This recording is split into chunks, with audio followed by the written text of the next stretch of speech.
یہ اس عظیم لمحے کے بعد کا منظر ہے جب ظلم کے اندھیروں سے نکل کر بنی اسرائیل آزادی کی روشنی کی طرف بڑھے۔ اللہ کے برگزیدہ نبی حضرت موسیٰ علیہ السلام اپنی قوم کو فرعون کی شکنجوں سے بچا کر صحرا کی وسعتوں میں لے آئے تھے، مگر آزادی کی یہ راہ آزمائشوں سے بھری ہوئی تھی۔ ریت کے سمندر، جلتا سورج اور مستقبل کی ایک خاموشی تھی۔ دن گزر گئے، پیاس نے زبانیں خشک کر دی اور بھوک نے جسموں کو کمزور کر دیا۔ بڑے بھوک سے تڑپ رہے تھے اور چھوٹے بھوک سے بلبلا رہے تھے، اور جب جسم کمزور ہوتے ہیں تو دل بھی ڈگمگانے لگتے ہیں۔ وہ قوم جس نے ابھی ابھی اللہ کے قدرت کے معجزے دیکھے تھے، اب صبر کی آزمائش میں تھے۔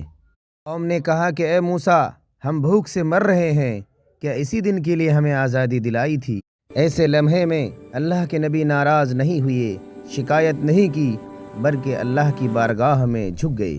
وہ ہاتھ جو معجزے لے کر آئے تھے، دعا کے لیے اٹھے، اپنی قوم کے لیے اللہ سے فریاد کی، اور پھر رحمت کے دروازے کھل گئے۔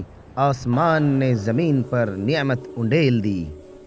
سفید موتی جیسے دانے میٹھی خوشبو کے ساتھ ریت پر اور درختوں کے پتوں پر بکھر گئے۔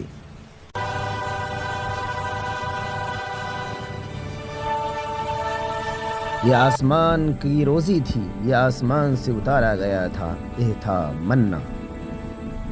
اسی دوران، اسی لمحے میں آسمان سے فڑفڑانے کی آواز آئی۔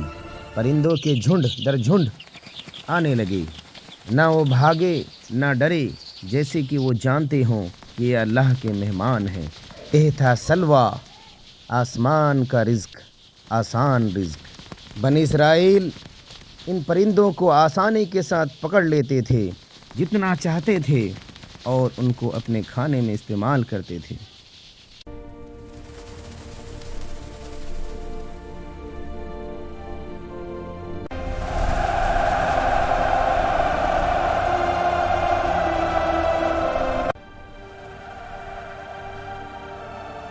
مگر اللہ کی رحمت کے ساتھ ایک آزمائش بھی آتی ہے۔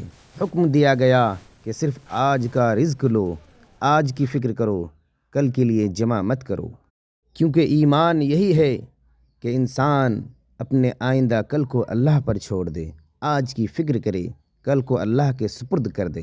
مگر کچھ کے دلوں میں خوف بڑھ گیا کہ اگر کل نہ ملا تو انہوں نے چپکے سے جمع کرنا شروع کر دیا۔ انہوں نے تھیلے اور ٹوکرے بھر لیے، مگر جب صبح ہوئی تو ان میں بدبو پیدا ہو گیا۔ اللہ کی رحمت گل ہو چکی تھی۔ یہ پیغام تھا کہ جو اللہ کی رحمت پر بھروسہ نہیں کرتا، اللہ کی رحمت سے بھی محروم ہو جاتا ہے۔ حیرت کی بات تو یہ تھی کہ اس کے بعد بھی ان کے دل نہ بدلے۔ انہوں نے آسمان کے کھانوں کو حقیر سمجھا اور زمین کے سبزیوں کو بہتر سمجھا۔ ان کے الفاظ تیر بن گئے۔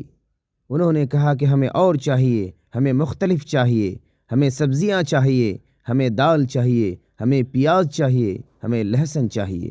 یہ داستاں ہمیں آئینہ دکھاتی ہے کہ جب انسان کو نعمت ملتی ہے وہ مانگتا ہے، اور جب زیادہ ملتی ہے تو وہ عادی ہو جاتا ہے، اور جب عادی ہو جاتا ہے تو وہ ناشکری پر اتر آتا ہے۔ لیکن جو شکر کرتا ہے وہی کامیاب ہوتا ہے۔ بس اپنے رب کی نعمتوں کو پہچانو، ان کی قدر کرو، کیونکہ بے شک اللہ تعالیٰ شکر گزار بندوں کو پسند فرماتا ہے۔